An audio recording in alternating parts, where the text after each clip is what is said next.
Halo semuanya, selamat datang kembali di channel kami. Hari ini kita akan membahas sebuah berita yang sedang hangat-hangatnya diperbincangkan di dunia politik dan hukum Indonesia. Kasus yang melibatkan mantan Menteri Pemuda dan Olahraga, Rai Suryo, kembali memasuki babak baru yang cukup mengejutkan. Polda Metro Jaya secara resmi telah menetapkan Rai Suryo sebagai tersangka dalam kasus dugaan penyebaran berita bohong terkait ijazah Presiden Joko Widodo. Penetapan status tersangka ini bukanlah akhir dari cerita. Ada langkah lanjutan yang diambil oleh pihak kepolisian, yaitu mengajukan permohonan pencekalan Rai Suryo ke luar negeri. Informasi ini dikonfirmasi langsung oleh Direktur Reserse Kriminal Umum Polda Metro Jaya, Kombes Pol Wira Satya Triputra. Beliau menyatakan bahwa surat permohonan pencekalan sudah dikirimkan ke Direktorat Jenderal Imigrasi Kementerian Hukum dan HAM. Langkah ini diambil untuk memastikan Rai Suryo tetap berada di Indonesia selama proses penyidikan berlangsung.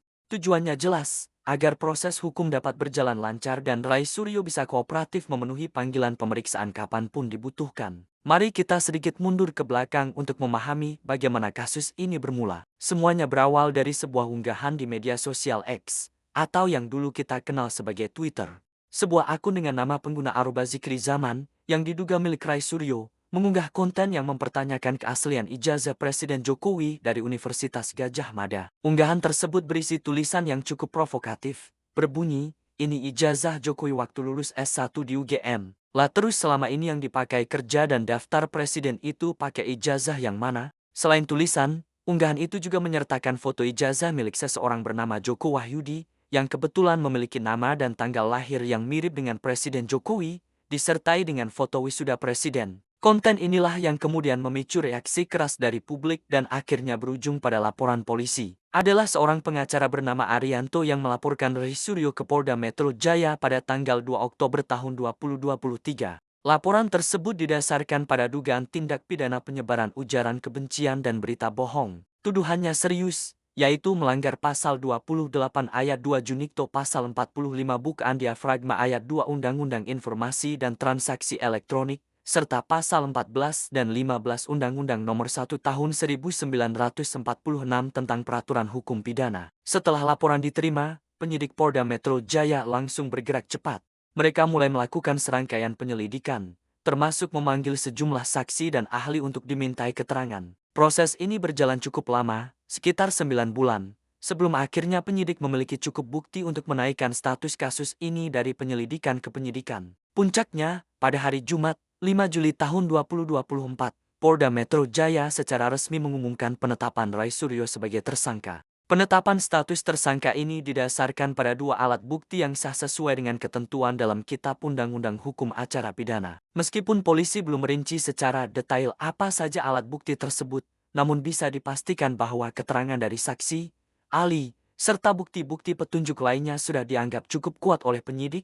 Menanggapi penetapan status tersangka dan permohonan pencekalan ini, tim kuasa hukum Rai Suryo tentu tidak tinggal diam. Salah satu pengacaranya, Pitra Romadoni, menyatakan bahwa mereka akan mengambil langkah hukum, yaitu mengajukan gugatan pra-peradilan. Menurut Pitra, penetapan tersangka terhadap kliennya tidak sah karena tidak didasari oleh dua alat bukti yang kuat. Mereka berargumen bahwa unggahan yang menjadi dasar laporan tersebut bukanlah milik Rai Suryo. Pitra juga menekankan bahwa akun Aroba Zikri Zaman adalah akun palsu yang mencatut nama dan foto kliennya. Oleh karena itu, menurutnya, Rai Suryo adalah korban dalam kasus ini, bukan pelaku. Ini menjadi sebuah pertarungan narasi yang menarik. Di satu sisi, polisi yakin memiliki bukti yang cukup untuk menjerat Rai Suryo. Di sisi lain, pihak Rai Suryo bersikeras bahwa mereka adalah korban dari pencatutan nama dan pemalsuan akun media sosial. Gugatan pra-peradilan nanti akan menjadi ajang pembuktian awal, di mana hakim akan menguji sah atau tidaknya proses penetapan tersangka yang dilakukan oleh kepolisian. Kasus ini sendiri menambah daftar panjang kontroversi yang melibatkan Rai Suryo,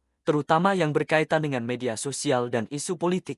Sebelumnya, kita tentu masih ingat kasus meme stupa Candi Borobudur yang juga sempat menyeret namanya kerana hukum. Pola kasusnya pun memiliki kemiripan, yaitu bermula dari sebuah unggahan di media sosial yang dianggap menyinggung atau menyebarkan informasi yang tidak benar. Kejadian ini menjadi pengingat bagi kita semua tentang pentingnya berhati-hati dalam menggunakan media sosial. Jejak digital sangat sulit untuk dihapus, dan setiap unggahan bisa memiliki konsekuensi hukum yang serius jika dianggap melanggar aturan. Apalagi jika konten tersebut menyangkut tokoh publik dan isu sensitif seperti keabsahan dokumen kenegaraan. Kasus ini juga menyoroti bagaimana cepatnya informasi, baik benar maupun salah, dapat menyebar di era digital dan bagaimana dampaknya bisa sangat luas. Pihak kepolisian sendiri menegaskan bahwa mereka akan menangani kasus ini secara profesional dan transparan. Kombes Wira Satya Triputra juga telah menjadwalkan pemanggilan Roy Suryo untuk diperiksa sebagai tersangka. Pemanggilan ini menjadi momen krusial untuk mendalami lebih jauh peran dan keterlibatan Roy Suryo dalam unggahan yang dipermasalahkan. Kita akan terus memantau perkembangan kasus ini. Bagaimana hasil dari gugatan pra-peradilan yang akan diajukan oleh tim kuasa hukum Roy Suryo? Apakah permohonan pencekalan akan disetujui oleh pihak imigrasi? Dan yang terpenting, bagaimana kelanjutan proses hukum terhadap Roy Suryo di Polda Metro Jaya? Semua pertanyaan ini akan terjawab seiring berjalannya waktu.